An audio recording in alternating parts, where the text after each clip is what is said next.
Kala nnyo amakya amalungi tubalamusaako mwenna. Kitaffe tukwebaza olw'amakya g'olwaleero atwaniza okubeerawo omwoyo mutukuvu era twenyika mu ndagano omusaayi gwo mu Kristo Yesu omwana wa Katonda omulamu. Amiina. Kale kitundu kyaffe kyakusatu twatandise ku lutalo olw'omwoyo, engeri gye tuyinza okuba nga ate tululwanamu.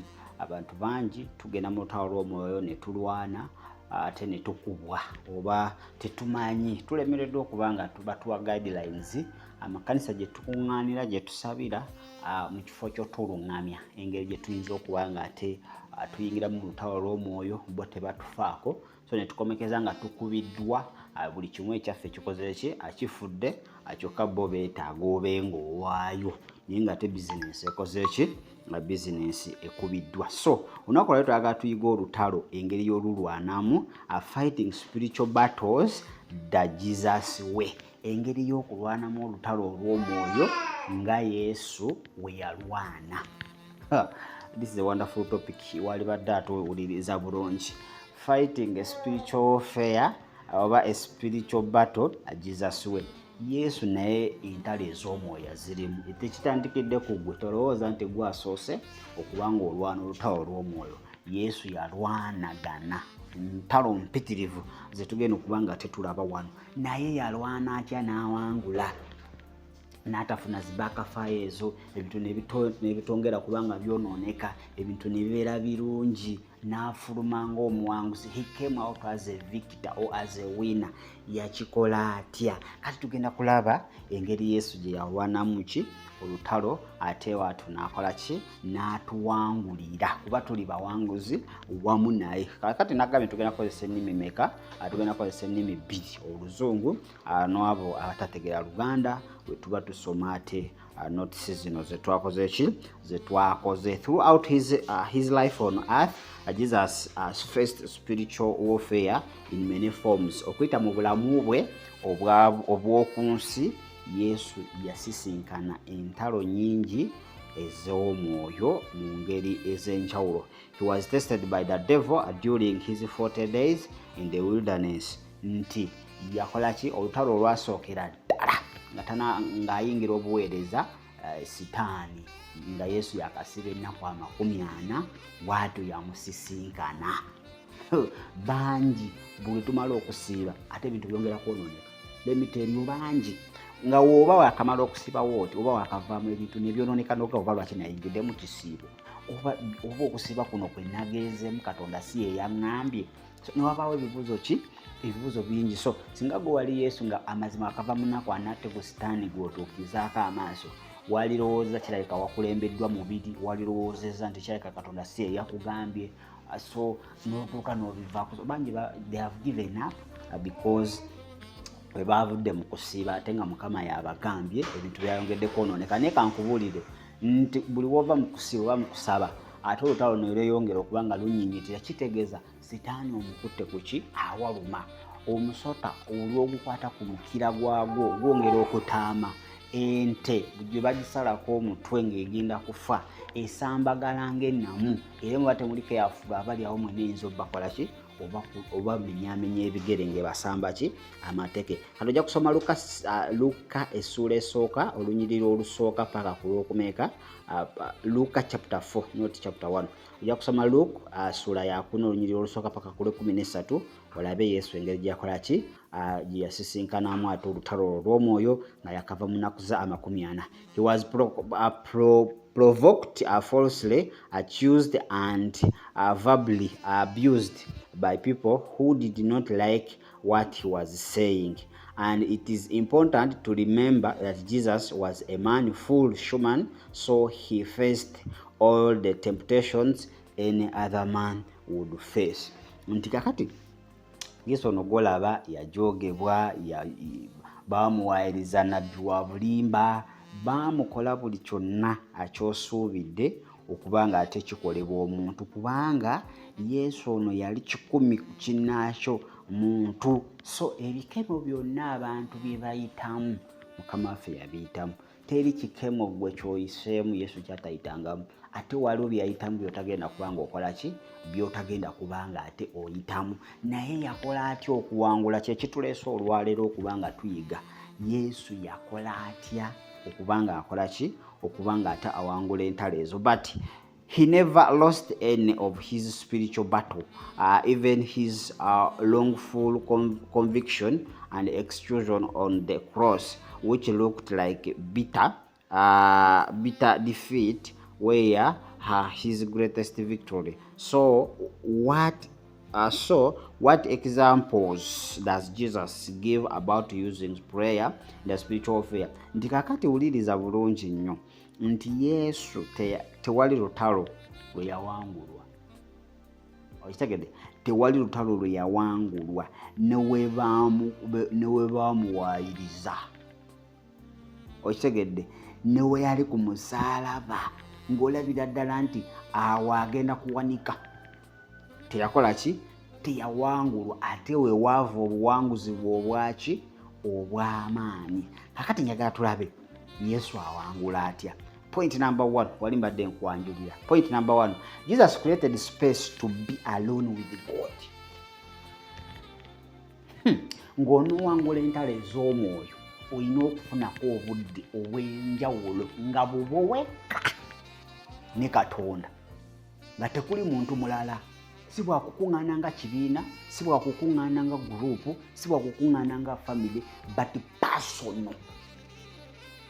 Yesu obwo obudde yabulina nnyo. Kakati luno olutalo olw'omwoyo ng'onoowangula spiritual warfare, entalo zino zonna ezikufeesinze ez'enjawulo, olina okubaako n'obudde obw'enjawulo ng'oli wekka alone ne Katonda. Naye oba okyali ku by'okukuŋŋaana, olinze Sunday, olinze kyoto kya ku Lwakubiri oba Lwakusatu, olinze home cell, olinze owedde, entalo zigenda kubanga zikuwangula.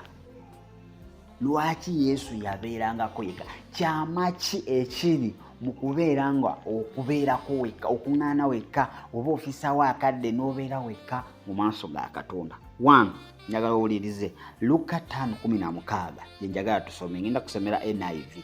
Luka 5:16 egamba bweti, Jesus often withdrew to lonely spaces and prayed. Nti Yesu ebiseera ebimu yeemululanga ku kibiina, yeemululanga ku bagoberezi be, n'agenda n'abeerangako yekka n'asaba. Yiga okusabako ng'oli wekka.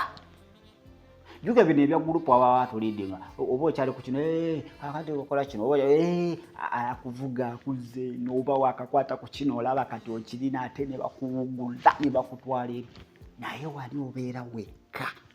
Many times in the Gospels, Jesus withdrew from situations interpreted as a scene of spiritual warfare. One example is when Jesus heard the news at his cousin John the Baptist had been killed by Herod. It never says that he retreated from his enemy. Instead, he withdrew from the particular place. Njagala uliza bulungi wano. Yesu we yafuna amawulire nti Yokaana Omubatiza bamuse. Jukira bamutemako ki? Bamutemako omutwe. Kiki kye yakola? Yeemulula oba yatambula mpola mpola n'ava mu kifo ekyo. Awali ki? Awali omulabe. Yava mu kifo ekyo. We yava mu kifo ekyo, Yesu yakola ki? Twalisuubidde nti yalikozeewo ensasagge. Kakati ngina mulagira addeko omutwe. Amuse waaki muntwale. Naye we yafuna amawulire ago, yatambula mpola n'ava mu kifo ekyo. Kituyigiriza ki ngaffe? Nti waliwo situations ezituukawo, waliwo entalo ezituuka mu bulamu bwaffe nga si za kubuukira at that time. nga konoogeza n'ozibuukira akaseera ako ogenda kubwa we guba mulimu nga there is false accusations nga waliwo okuwaayirizibwa nti oba wakoze kino naye nga kiyinza okuviirako okugoba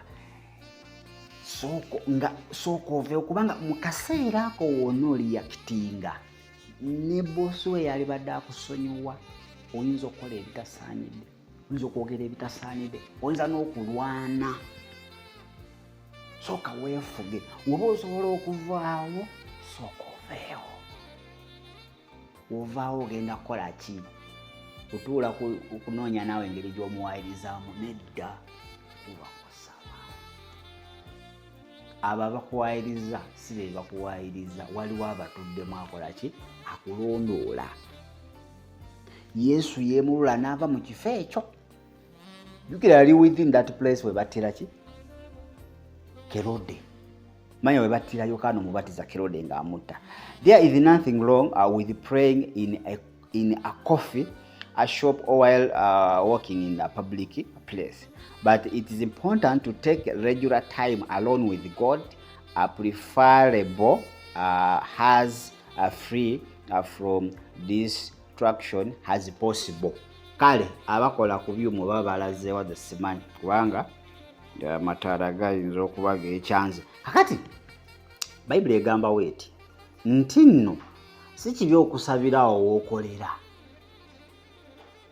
Ekitegedde si kibi okusabirawo w'okolera mu dduuka lyo awantu wonna si kibi okutambula ng'osaba tulina kye tuyita prayer walk si kibi naye olina ofunayo akadde ako akadde akalungi k'olina okubanga weeyawula okuva mu bintu byonna ate n'ogenda n'osaba. Kitegedde n'ogenda n'okola ki n'ogenda n'osaba. Ndowooza katutereezemu katono nnyo tukomewo. Tubadde ne technical issue wano gye tubadde tutereezamu. Kakati mbadde nkuwa point nti osobola okusabira w'okolerawo kuba naye ate waliwo akaseera jjukira oba wano osaba ate kasoma najja prayer walk simbi but we are talking about nga weeyawudde tewali kintu kyonna ky'okola ng'oli mukola ki oli mu kusaba. Jesus wanted to give God his full attention and spend time with his heavenly Father. If even Jesus needed to withdraw from crowds and his friends to be alone with God, and Jesus is God, how much more do his followers need to do the same? Ntola kato Yesu yayagala okuwa Katonda bakitaawo omugulu akaseera akakola ki akamala. Alijjukira nti Yesu yali Katonda kati waabanga yakikola kati ate ffe abamukiririzaamu jjukira buli kye yakola kyonna yakikola tumukoppe oba tumulabireko abeere ekyokulabirako. Yesu mirundi mingi yeemululanga n'ava ku kibiina n'ava oluusi ne mu bayigirizwa be n'agenda n'asaba emirundi mingi nnyo. Kitegeeza ate ffe tulina okukola okusingako naawe okubanga tufuna that personal time ne Mukama waffe Yesu Kristo. Personal time nga si bya service si byaki wabula bya kugenda nga oli weka naye. That personal interface gwe nani ne Kristo Yesu. Uliriza wano. Taking time alone with God reminds you that he is ready and waiting to spend time alone with you, healing your wounds and renewing your strength. Nti okubeerako weka ne Katonda kitujjukiza okubanga tukola ki kikijjukiza nti atuwonya akuwonya ebiwundu byonna alone. Jjukira how you express how you suffer, how you feel ga Mukama ekiwundu kya kino Mukama mponyamu ng'oli weka you express that pain obulumi obwo bw'oyitamu n'otandika okubanga okola ki obumunnyonnyola. Era akaseera ako Mukama azza bujja ki azza bujja amaanyi gaffe gwe abadde adiridde, abadde akooye, abadde aweddemu essuubi nti atandika okuba nga akubudaabuda. Ekyandikibwa kitenke kiri mu Isaaya nti abo abalindira Mukama balizibwa bujja amaanyi gaabwe balitumbira mu bbanga nga ki ng'empungu. Empungu era nga ebintu tebikyatambula bulungi ekaddiye egenda nekuba enjala nezijjamu nejjako feathers oba ebyoya byonna nedda bujja. Akaseera k'empungu ebeera yokka yeekweka yokka, tebeera mu public, ebeera eyo yokka era egenda okuvayo nga buli kimu kize bujja nga it's now a young eagle. Ebadde enkadde yeziza bujja. So okubeera ffekka ne Katonda kituyamba okuba nga twezza bujja spiritually byonna byebadde tuwe, kuba tugwama bintu bingi bitumalamu amaanyi. Omulimu gy'obadde emisana lyonna omulimu oyinza okukeera olidde transport buli naye ng'ate tokoze wadde ekikumi, oba wookolera omuwalabu akutwalaganyiza olunaku lulamba oba boosi wo. So weetaaga that personal time with who? With Jesus Christ or with the Lord. Kakati point yaffe number 2 egamba weti Jesus combined prayer with fasting. Olutalo olw'omwoyo olina kubanga oluyingira okuyita mu kusaba n'okusiiba. W'osaba obusabi togenda luwangula. Waliwo by'otagenda wangula ng'osaba busabi. Entalo ez'omwoyo olina okuyingirayo nga spiritual are very strong. Uliriza, fasting can help raise your awareness of your need to depend on God. The Bible teaches that fasting can enhance your ability to hear from God as you to hear from God him above your physical needs. Kakati okusiiba kuno kutuyamba okuba nga tukola ki? Okukakana, okuwulira okuva eri Katonda, ate n'okuba nga ebyetaago byaffe eby'omubiri bikakana wansi. Jukira ebyetaago eby'omubiri kasita bibeera waggulu wa spiritual life yo, tewali kirutalo lwa mwoyo ogenda kuwangula. So okusiiba kutuyamba okukakanya all the physical needs, all things which are earthly, netubiteeka wansi, focus yaffe nebeerawa netufuna ability etubanga etuyingiza mu nsi y'omwoyo. It is worth nothing that Jesus was fasting during his 40 days in the wilderness. This was immediately before Jesus began his public ministry. The devil must have felt threatened by what Jesus was doing, given the efforts he went to trying to distract Jesus from his mission. Jesus saw fasting as a weapon of spiritual warfare. Nti tetulabako Yesu nga tanatandika buweereza bwe before nga asiiba. Yesu nga tannabayingira buweereza bwe kyamuwaliza okugenda mu kusiiba, nti okugenda mu kusiiba kwamuyamba okuba nga yeetegekera olutalo olw'omwoyo olugenda okuba nga lukola ki? Olugenda okuba nga luddirira.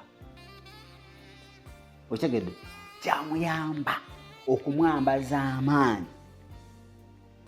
Kuba yali yakamalako waatu Sitaani yagira mu maanyi ag'emmere, n'agira mu maanyi ag'ebintu, n'agira mu maanyi ag'amalala. Omugaati gufu ejjinja lifuula omugaati. Vuna mu nsinze byonna mbikuwe. Kitegedde? Yagira mu maanyi ag'enjawulo. Kakati ag'amaanyi nga okugawangula yalina ogenda mu kusiiba n'okusaba. Naye afune kye tuyita supernatural powers ezisinga zino to overcome. Kuba gwe yali agenda okweŋŋanga, kye yali agenda otandika kyali kizito. Okitegedde? Oyinza lwaki Sitaani akuyigganya? Because of what you started. Bw'okiraba ng'ekyangu, but something very big. Ng'okusalawo okulokoka, it was the biggest decision you have ever made in life. Okusalawo okukola ekyo, okusalawo okufumbira omusajja oyo, okusalawo okugamba nti kakati kino nkivuddeko, kino nnyina kukola kino eky'obwa Katonda. That was the biggest decision. Kakati Sitaani tayagala. Kakati okufuna amaanyi agasobola okuba ng'owanirira ekyo kye watandika oba buweereza oba kintu kyonna, olina okuba ng'oyingirako mu kusaba n'okusiiba. Kitegedde? Fasting is something that needs to be undertaken wisely, given the physical implications. Learn from about this aspect of spiritual warfare by exploring the fasting sticker kit. Kale ndowooza okusaba kintu kye tulina okuba nga tugendamu n'amagezi mangi nnyo nnyo nnyo. Okusiiba kintu kyetaagisa amagezi ag'Obwakatonda ng'okulembeddwa Katonda. Otherwise abantu basiibye, sitaani n'abawambirayo, basiibye nga bakulembeddwa endowooza zaabwe n'ebintu ebirala bingi. Kakati ndowooza that's how Jesus fought his spiritual warfare. Ye engeri gye tuyinza okulwanamu olutalo olw'omwoyo Jesus like oba Jesus we. Entalo Yesu engeri gye yazirwanamu, teyadda okuyomba n'abantu, teyadda okukozesa amaanyi, yalina abamugobera ababodyguard. Teri lunaku lyagamba abantu abatanzikirizaamu mubavume, mubakube, mubakole buli kimu. Nedda, yasomesa nga kwagala. Ne wano Peetero yakwata ekiso n'asalako abali bazze omukwata okutu. Yesu yamugamba ekitala tekisaanidde essaawa zino, n'azzaako okutu. So entalo ze engeri gye yazirwanamu zezamufuula victor oba zezamufuula omuwanguzi w'ensi yonna n'emuggulu ne wansi w'ensi. So ya tweets ziri bbiri oba methods oba engeri gye yakozesaamu nkuwaddeko bbiri, wadde nnyingi nnyo. Ekisooka yafunangako obudde yekka ne Katonda. Ekyokubiri yayingiranga mu kusaba ate n'okukola ki, n'okusiiba. Kale leka nkuweeyo a prayer tip. Look up verses in the Bible about Jesus praying and making a list of ideas that you can try yourself. Take time this week to practice one of the lessons you learn from Jesus' example. Kakati gena mu Bayibuli otunuliremu ebyawandiikibwa oba ennyiriri Yesu yakozesa mu kusaba, era owandiikemu ebyo ebikukoledde oba ideas z'oyinza okuba nga ate gw'otambulirako. Era okuyita mu wiiki eno gye tutandise ofuneeyo omusomo gumu gw'oyinza okuba nga ate oyigirako okuva mu ebyokulabirako ebya Yesu Kristo. Kakati we tunaakomawo tugenda kulaba olutalo olw'omwoyo. Omwoyo mutukuvu lolo ki, buvunaanyizibwa ki, oba ki omwoyo mutukuvu kyateekeddwa okuba ng'akola mu lutalo olw'omwoyo. The Holy Spirit's role in the spiritual warfare. Obuvunaanyizibwa bw'omwoyo mutukuvu mu lutalo olw'omwoyo. Ekyo I think kijja kuba kitundu kyaffe kyakumeka kyakusatu kyakubiri kyakusatu kijja kuba kitundu kyaffe ate kyakusatu kyakuna kijja kuba kitundu kyaffe kyakuna. Tosubwa bitundu tulina bingi, ojja kuyiga engeri y'okulwanamu ate olutalo olw'omwoyo. Kale 075234 ne 0761 Anisa Hotel mu kibuga Jinja. Ebintu byonna bijja kuba nga ate bitambula bulungi kasita oyitayo oba olina mukolo gwonna. Mugala Jamil mbadde okuba nga nkutwalira mu maaso, nalo nga badde okuba nga ate yakusikira ekifaananyi. Mbaagaliza amakya amalungi oba olweggulo olulungi, lubeere bulungi.